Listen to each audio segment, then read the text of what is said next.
हाँ, क्योंकि उसको जैन धर्म के प्रति अटूट श्रद्धा नहीं होगी, इसलिए वो चला गया वहां पर। क्योंकि जिसपे श्रद्धा नहीं उसको हिलाना, उसको हटाना आसान है। तो ये केरला मूवी में भी सार यही था। मैं उन भाई से पूछा सार बताओ आपको, तो बोले सार यही हमारे साथ एक हिंदू व्यक्ति ना श्रद्धा नहीं भर पाता है, और वो लोग पूरा मुद्दे पे चलते कि श्रद्धा इतनी अटूट उनकी कि पूछो मत, बचपन से इतना भर देते हैं उन बच्चों के अंदर कि सब कुछ गौन है। पहले क्या है?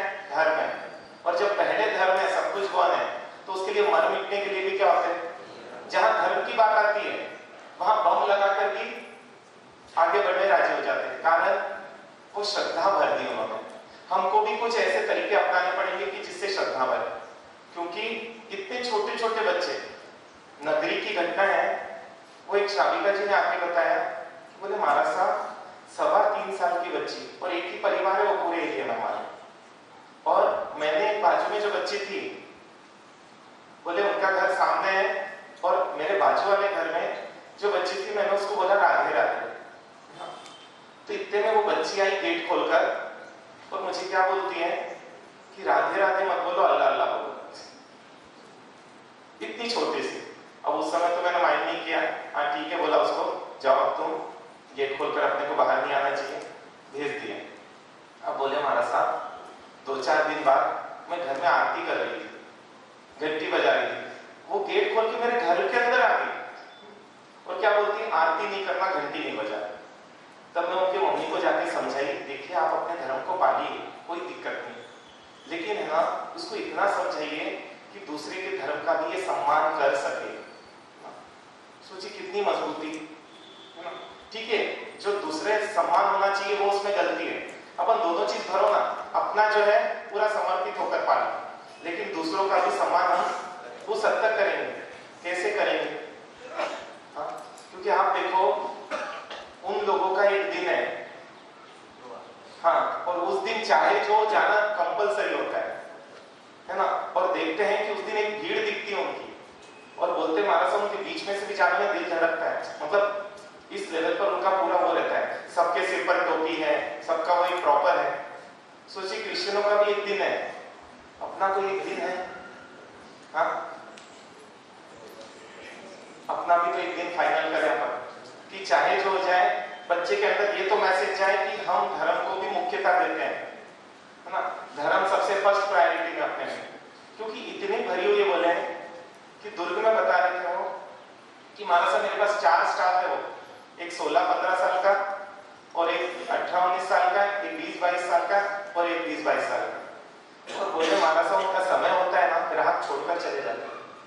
मैं बोला भैया ऐसे करोगे तो मैं तुम्हारा पेमेंट काट दूंगा। बोले काट दो, डर ही नहीं है महाराज साहब उनको।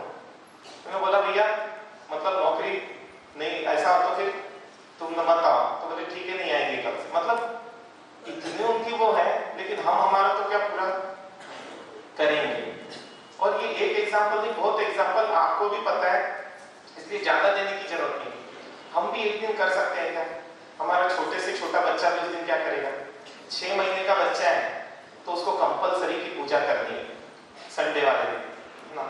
दूसरे काम जो भी है बाजू में, मेहमान भी उस समय बाजू में, क्योंकि उस समय घर पर है। और यदि स्थानकवासी है तो 8 साल का बच्चा है तो कंपलसरी उसको सामायिक करना ही, क्योंकि कोई ऑप्शंस नहीं उसके। हाँ, कुछ छूट हमने फाइनल की थी, बीमार हो तो, ट्रैवलिंग में हो तो, सूतक हो तो, अंतराय हो तो, लेकिन ये 4 चीजें छोड़कर 5वां कारण नहीं। क्या पॉसिबल है कि हमको उस दिन करना ही है? और आप देखना एक अलग ही उसमें आपको माहौल, अपनी यूनिटी का एहसास होगा। क्योंकि सोचिए वो किसके नाम पर इकट्ठा करता है, अपन तो उनकी साइकोलॉजी समझ के कर रहे हैं। मोदी जी कैसे इकट्ठा कर पाए? क्या किया उन्होंने?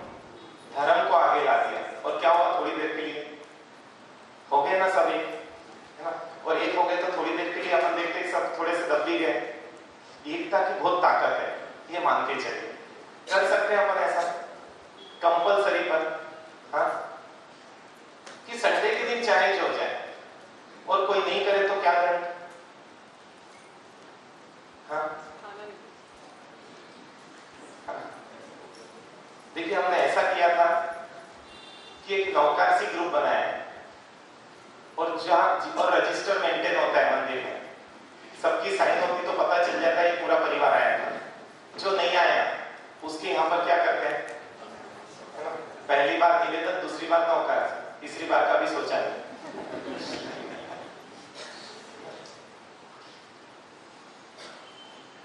करें ऐसा कुछ, क्योंकि मैं ये महसूस कर रहा हूं हम आए दिन संस्कार शिविर डाले जा रहे हैं, लगभग शिविर चलते हैं। ये छुट्टियों में 2 महीने तो पूरे चलते हैं, पाठशालाएं चल रही है, फिर भी लेवल ऐसे ही जा रहा है। तो लगा कि नहीं, एक समाज के लेवल पर एक पहल करनी पड़ेगी, अपने को एकजुटता दिखानी पड़ेगी। वो बच्चे को भी क्लियर रहे मन की उस दिन नहीं चलेगी, तो बाकी 6 दिन नहीं जा चलेगा, लेकिन कंपलसरी संडे के दिन तो तुझे जाना है। अगर यही कुछ करेंगे तो शायद वो एकता की भावना आएगी, और एकता की भावना आएगी तो हमारे लिए आगे चलना बहुत ईजी हो पाएगा। तो कर सकते इतनी चीजें क्या क्या। एक तो है ना वस्त्र को मेरे ख्याल से आप लोग मानोगे नहीं कि मान जाओगे। क्या इतना मान सकते हो कि धार्मिक स्थलों पर आए तो वैसा कर ले? हाँ, इतना भी मान जाए पहले फेज में कि धार्मिक स्थलों में और मर्यादित कपड़े किसको बोलते हैं? हाँ, भारतीय वस्त्रों को मर्यादित वस्त्र बोलते हैं, मुझे तो ऐसा लगता है एक शब्द में। क्योंकि भारतीय जो भी है वो सब सिस्टम से ही रहे कि किस तरीके से जीना चाहिए, किस तरीके से करना चाहिए। कर ले ऐसा सर। तो चलिए अब अगला कदम क्या हो इसके बाद? अब शपथ ग्रहण विधि। अरे आखिरी आना तो उसी पे पड़ेगा ना, तभी अपन आगे बढ़ पाएंगे। क्योंकि ये देखिए पेरेंटिंग का भी तो अपन है ना सिर्फ भूमिका ही है। क्योंकि 4 दिन में मुझे लगा, क्योंकि जो माता पिता कुछ भी करने राजी नहीं है उन माता पिता के लिए पेरेंटिंग ही काम की नहीं है, ये समझ आया मुझे। क्योंकि अभी तो भावनाओं की कदर कैसे करें, बिहेव कैसे करें, पूरे टॉपिक से ये तो। लेकिन अगर आप इतनी छोटी छोटी चीजें करने राजी हो जाओगे तो भी मुझे क्या लगता है कि ये क्लियर हो जाएगा कि हाँ ये अपने बच्चों को लेकर सिंसियर है। क्योंकि चिंता सब जता है और कर कुछ नहीं रहे, ये बहुत आश्चर्य होता है। और पूरा परिवार मिलकर तो कुछ भी नहीं कर रहा है, जबकि मैंने बोला था पूरा परिवार बहुत मायने रखता है। कोई पागल भी हो रहा है तो पूरा परिवार है, तो कोई अच्छा भी ऊपर उठ रहा है तो कौन है? पूरा परिवार का ही हाथ है और समाज का भी हाथ है। कर ले इतना निर्णय। तो कल रविवार का दिन है ना, हालांकि कल तो टॉपिक थोड़ा सा और कंप्लीट करना है हमको। ये जो भूमिका अपन ने बनाई है 3 दिन में, इसको हम पूरा लेंगे और एक मैसेज आपके घरों में भेज देंगे कि ये आपको जच रही है क्या बात। जो सबको जचेगी वो चीज फाइनल करेंगे। लेकिन एक चीज में तो आप सब लोग राजी है, ऐसा मैं मान लूं कि जो भी बच्चा भारतीय पद्धति से मनाएगा, जो भी मान लो कि शादी भारतीय पद्धति से करेंगे या जैन पद्धति से करेंगे, उनको हम स्टेटस में रखेंगे। क्योंकि जैन पद्धति से, और सही में मैं बोल रहा हूँ, स्टेटस का इतना पागलपन है, जो सोचा उपधान नहीं किया उसके लिए, क्योंकि वो कुछ रहता है कि रोज पोस्ट करना रहता है। तो बोले हमारे साथ उपधान में जाऊंगी तो क्या होगा, वो चेन ब्रेक हो जाएगी, है ना। तो लगा इतना जब जबरदस्त क्रेज है तो इसी को यूज करके अपन क्या कर रहे, अपना काम कर ले ऐसा। तो आपको एक सूचना दी जाएगी, आपको उसमें टिक करना है ताकि हमको ये समझ में आए कितने % राजी है। और फिर नेक्स्ट फेज होगा पेरेंटिंग का, जो एक अगला सेशन होगा शायद चातुर्मास के बाद। क्योंकि ये चीज हो गई तो आगे हमारे लिए बढ़ना आसान है। और फर्स्ट फेज पूरा नहीं हुआ तो मेरे ख्याल से आगे अपन नहीं बढ़ पाएंगे, क्योंकि आसान चीज जब नहीं हो पा रही तो कठिन नहीं हो पाएगी। रखिए इतना। देखिए आज अपन ने समझा कि सम्मान जगाएंगे तो बात मानेंगे, है ना।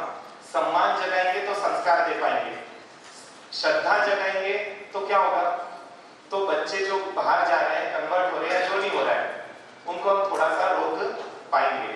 और उसका एक ही तरीका है भक्ति। ये मुझे श्रेष्ठतम तरीका लगा, इसलिए रोज रात में मतलब जब भी वो बताएंगे आपको इतना करना है, और एक संडे कंपलसरी का करना है। अगर आपकी फैमिली पूरी राजी है तो अपन उसका एक सिस्टम सेट करेंगे, और उस सिस्टम के माध्यम से पता चलेगा हमको कि कितने लोग प्रॉपर कर रहे हैं। ठीक है। ओम शांति शांति शांति।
जोश जगाए होश बढ़ाए आसमान को छू ले हम नई सफलताओं के सपने इन आँखों में भर ले हम इन आँखों में भर ले हम अर्जुन की आँखों की तरह हम अपनी आँखें तेज करें अर्जुन की आँखों की तरह हम अपनी आँखें तेज करें लक्ष्य बसा कर इन आँखों में अपने सपने पूर्ण करें लक्ष्य बसा कर इन आँखों में अपने सपने पूर्ण करें बिना लक्ष्य का जीवन कैसा बिना लक्ष्य का जीवन कैसा लक्ष्य बनाना सीखे हम नई सफलताओं के सपने इन आँखों में भर ले हम इन आँखों में भर ले हम लगातार जो लगा रहेगा निश्चित मंजिल पाएगा लगातार जो लगा रहेगा निश्चित मंजिल पाएगा हो कमजोर भले कछुआ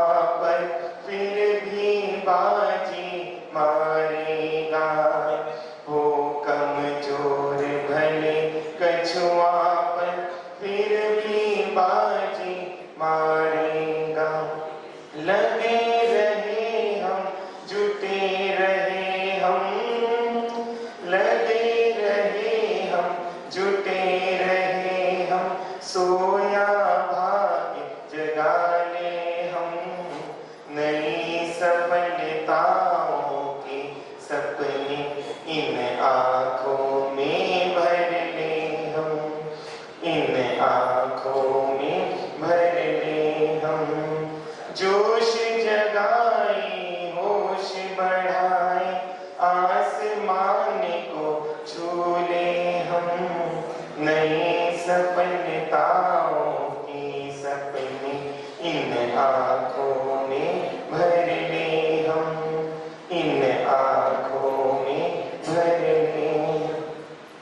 मन को ना मायूस करे हम मन को ना कमजोर करे मन को ना मायूस करे हम मन को ना कमजोर करे कुछ करे गुजरे ऐसा जिससे आने वाला कल निखरे कुछ करे गुजरे ऐसा जिससे आने वाला कल निखरे चंद्र जगाओ वो जज्बा चंद्र जगाओ वो जज्बा इतिहास नया रच डाले हम नई सफलताओं के सपने इन आँखों में भर ले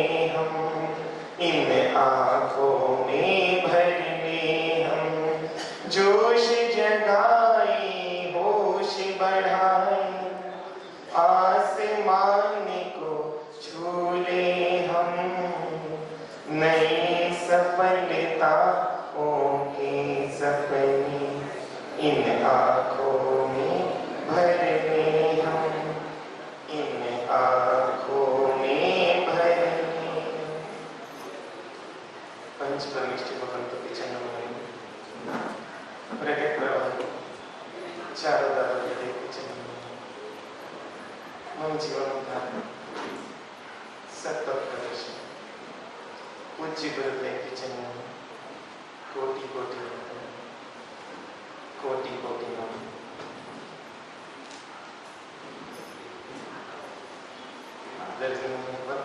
बहुत ही शांति शांत है।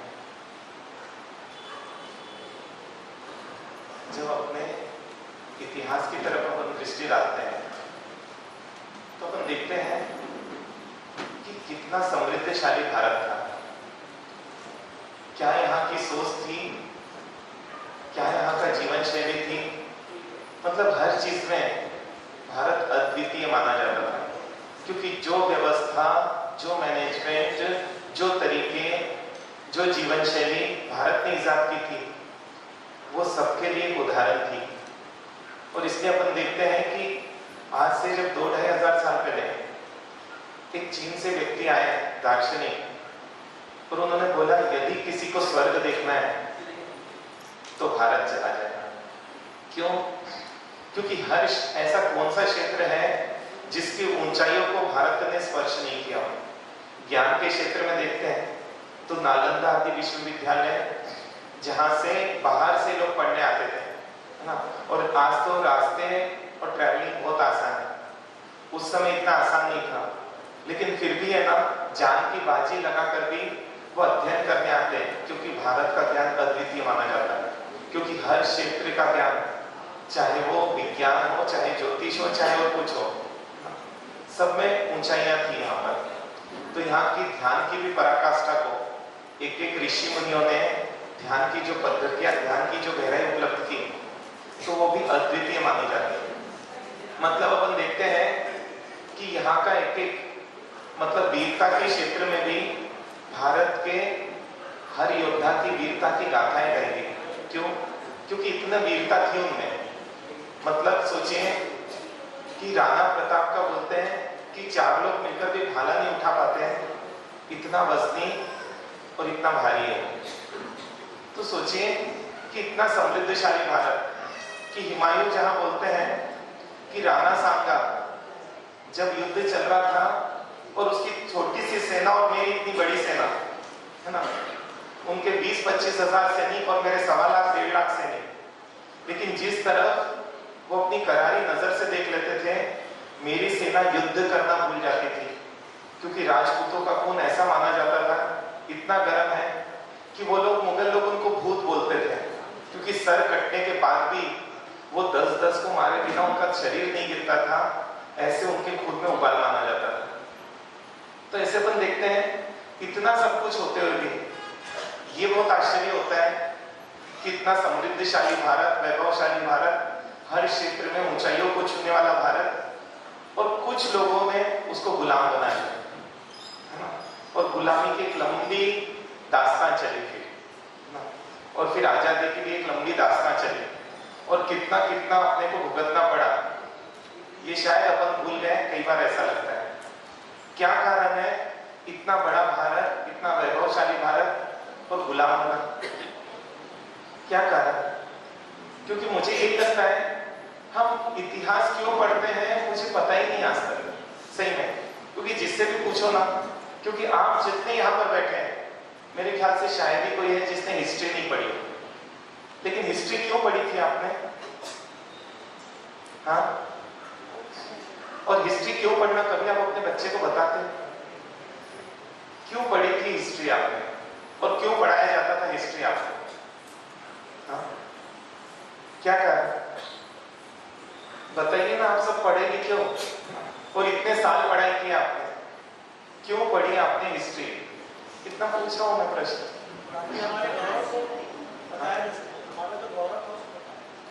ताकि हमारा गौरव बताया जा सके, हमारे रूट्स क्या थे वो समझ सके, हमारे रूट्स क्या थे वो समझ सके। देखिए, हिस्ट्री इसलिए सिखाई जाती थी कि जो हमारे पूर्वजों ने समझदारी की, उस समझदारी को तो हम मेंटेन रखें, और जो हमारे पूर्वजों ने गलतियां की, हम उन गलतियों को वापस से नहीं दोहराएं। इसलिए सिखाई जाती थी। क्योंकि भारत क्यों गुलाम हुआ, ये हिस्ट्री में बताया कि हमारे पूर्वजों ने क्या गलतियां की, और हम देखते हैं उनकी गलती की सजा कितने भुगतनी पड़ी, किसको भुगतनी पड़ी, आगे उनकी संततियों को भुगतनी पड़ी, और इस हद तक भुगतनी पड़ी कि वो अपना पूरा वैभव खो चुके हैं। मतलब ऊपर से तो मर्द थे लेकिन अंदर से नपुंसक हो चुके थे। इस लेवल पर उनको लेकर आ गए थे। एक समय ऐसा आया, ये अपन सब देखते हैं कि अपने सामने अपने भाइयों को मारते हुए देखते थे, लेकिन उबाल नहीं आता था कि बचा लो, क्योंकि इतना दबा दिया था। लेकिन हम वो सीख ही नहीं पाए, क्योंकि आज भी अपन वही गलतियां कर रहे हैं। इसलिए मुझे लग रहा है कि वापस से उस हिस्ट्री को लाना पड़ेगा कि हमारे पूर्वजों ने क्या भूल की थी, क्या क्यों भारत गुलाम बना। हाँ, ये तो सबने पढ़ा ही है ना, क्यों बना। हाँ हाँ, डिवाइड एंड रूल, आपसी फूट, है ना। क्योंकि हम आपस में लड़ कर एक दूसरे को मारते हैं। क्योंकि एक चीज समझे, बाहर से भारत कभी हारा ही नहीं। जब भी भारत हारा, अपनों से ही हारा है। क्योंकि बाजू के राज्य में हमला हो रहा है, मुझे क्या लेना देना, है ना, मैं क्यों उसकी मदद करूं। वो ये सोच ही नहीं पाया, आज बाजू का राज्य हुआ है तो कल मेरा हो जाएगा। इतनी दूर सोच ही नहीं थी। और इस कारण से क्या हुआ, एक एक चक्कर वो जीतते गए, अपनों से ही अपनों को लड़ाते गए, अपनों से ही अपन लड़ते गए, अपनों को ही अपन नीचा दिखाते गए। और एक समय ऐसा है कि जब तक जागे तब तक पूरी रात हो चुकी थी, अमावस की रात। इसलिए कुछ दिखाई दे, रास्ता नहीं दिखाई दे रहा था कि करे तो क्या करे। हमारी एक ही गलती रही कि हम कभी मिलकर एक होकर आक्रमण ही नहीं किया। जब भी दुश्मन ने हम पर हमला किया, हम एक होकर आक्रमण करने राजी नहीं थे। और जब समझ भी आया, है ना, जब समझ भी आया तब भी हम एक नहीं हो पाए, सिर्फ देखते रहे तमाशा। और ये सोचा ही नहीं कि हम आज जिसका तमाशा देख रहे हैं, कल हमारा भी तमाशा कोई देखेगा, क्योंकि हमारा भी तमाशा बनेगा। क्योंकि इतनी सोच होती तो शायद आज अपने को इतनी लंबी दास्तान से नहीं गुजरना पड़ता। लेकिन आज भी अपन देखें ना, बिल्कुल वही हिस्ट्री अपने समाज पर लागू हो रही है।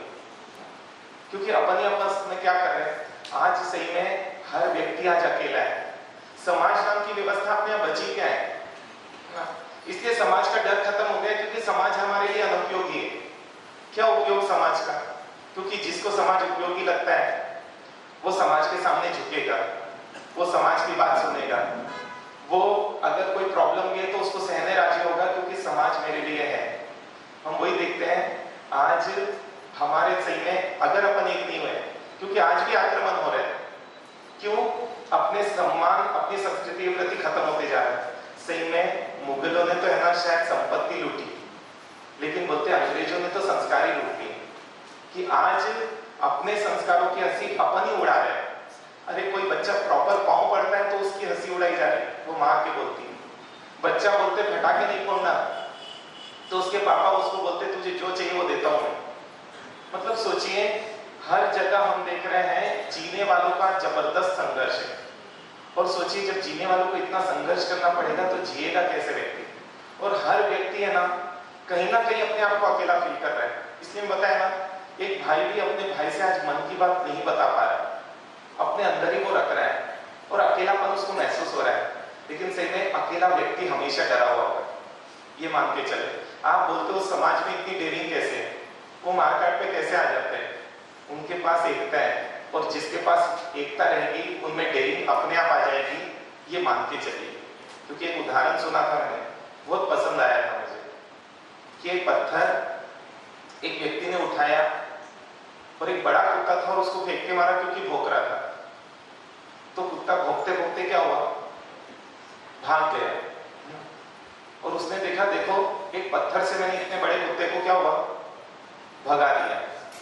अब उसको लगा इस पत्थर से मैं किसी को भी भगा सकता हूं, और उसने वो पत्थर उठाया और मधुमक्खी के छत्ते पर फेंक दिया। क्या हुआ? हाँ, अच्छा, इतनी सी मधुमक्खी में इतनी हिम्मत कहां से आ गई, इतना जुनून कहां से आ गया? हाँ, जब तक वो पानी में नहीं कूदा ना, दौड़ते दौड़ते, है ना, उतने में भी कई मधुमक्खियों ने तो उसको घायल कर ही दिया था। और दूसरी बार नजर उठाने की हिम्मत नहीं उसकी, और नजर तो छोड़ो, पत्थर उठाने की तो बिल्कुल नहीं। ये मान के चले। कारण क्या है, वो एकता रहता है ना। और हम देखते हैं एकता में इतनी ताकत है। वो एक छोटा कुत्ता भी रहता है ना, सामने आके भौंकता, क्योंकि पता है पीछे 3 कुत्ते हैं बड़े बड़े,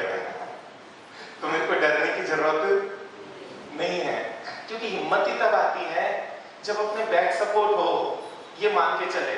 आज अपन इसलिए डरे हुए हैं क्योंकि अपने पास कोई भी बैक सपोर्ट नाम की चीज ही नहीं बची, क्योंकि हम आज किसी भी चीज में एकजुट हो ही नहीं पा रहे। और जब भी एकजुट हुए, मतलब देखिए अपन परिवर्तन आया है। भारत भी आजाद कब हुआ? जब हर व्यक्ति के मन में एक जिद आ गई थी कि अब तो क्या करो, मरना मंजूर है लेकिन गुलामी मंजूर नहीं है। जिस दिन वो जिद आई ना, उस दिन उन लोगों ने समझ लिया कि अब भारत पर अब बहुत मुश्किल है, क्योंकि अब क्या है, अब पब्लिक जाग चुकी है। और सही में जिस दिन पब्लिक जाग जाती है, बोलते उसी दिन परिवर्तन आना चालू हो जाता है। ये इसलिए बोल रहा हूँ, आज अपने बच्चे जगह जगह जाते हैं, लेकिन उनको कितनी परेशानियों का सामना करना पड़ता है शायद आप लोगों को पता ही नहीं है। 2 बच्चियां आई थी और बोले महाराष्ट्र यूनिवर्सिटी में, और ये सत्य घटनाएं बता रहा हूं, कोई काल्पनिक चीजें नहीं है, और इससे भी ज्यादा बड़ी घटनाएं हैं, लेकिन जो यहाँ पर क्या बताएं, और आप लोगों को भी बहुत कुछ पता है। और बोले महाराज साहब, एक लड़का है, शराब भी पीता, परेशान भी कर रहा है हमको यूनिवर्सिटी में। मैंने वहाँ एक जैन भाई थे जो बहुत वरिष्ठ थे और थोड़े दबंग भी थे, उनको बुलाया। और ये भी है कि इतना तो आप लोग गुरु भगवंतों की मानते हो कि गुरु भगवंत की आज्ञा आई है या गुरु भगवंत का बुलावा आया है तो तुरंत हमको पहुंचना है। वो भाई तुरंत उन तक सूचना जाते ही 15-20 मिनट में वो तुरंत पहुंचे और बोले महाराज साहब आपने तुरंत क्यों याद किया? तो मैंने बताया कि इन बच्चों को दिक्कत आ रही है उस यूनिवर्सिटी में। तो उन भाई ने बोला बेटा मेरा नंबर लिख लो, नंबर नोट कराया और बोला कि कल मैं उस यूनिवर्सिटी में आऊंगा, उस लड़के की तरफ से इशारा कर देना, परसों वो लड़का तुमको यूनिवर्सिटी में नहीं मिलेगा। और इतना बोलते बोले नहीं अंकल इतनी दिक्कत नहीं है, बोलते इतनी दिक्कत नहीं है। बोले बेटा तुमको किसी से भी डरने की जरूरत नहीं, अगर वहां के सर को भी मेरा नाम बता देना और सर की भी दिक्कत आई तुमको, अगर सर ने भी कोई अनुचित व्यवहार किया और मुझे लगा कि अनुचित व्यवहार किया है तो अपन उनके भी ट्रांसफर करने की ताकत रखते हैं। तुमको डर कर वहां बिल्कुल जीने की जरूरत नहीं है। और इतना हौसला दिया, नंबर दे दिया और बोले आधी रात को भी मेरा मोबाइल चालू रहता है, फोन करना, मैं 15 मिनट में वहां पे पहुंच जाऊंगा। और सोचिए 4 दिन बाद तो है ना, उस बच्ची ने उस लड़के को क्या किया, थप्पड़ मार दिया। क्यों? ये हिम्मत कहां से आई? हाँ, मेरे पीछे कोई है। ये जब रहता है ना तो हिम्मत अपने आप आती है। आज अपने बच्चों में हिम्मत क्यों नहीं आ पाती है? क्योंकि पता है कोई नहीं है, और कोई नहीं है तो व्यक्ति को डर कर ही रहना पड़ेगा, ये मान के चलिए। इसलिए मैं बोल रहा हूँ थोड़ा तो सोचें, हम हिस्ट्री को नहीं दोहराएं, अपन वापस से नई हिस्ट्री लिखें, वापस से एकजुट हो जाए, वापस से संस्कृति का थोड़ा सा बहुमान रहे। क्योंकि हम देख रहे हैं हमने पूरी कोशिश कर ली, लेकिन हमको लग रहा है जब तक बड़े लोग नहीं जागेंगे ना, बच्चों को भी कितना जगाने की कोशिश करेंगे।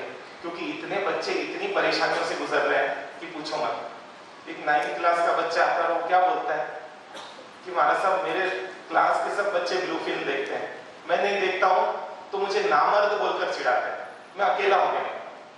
क्या सलाह दे उसको? हाँ, क्या सलाह दे?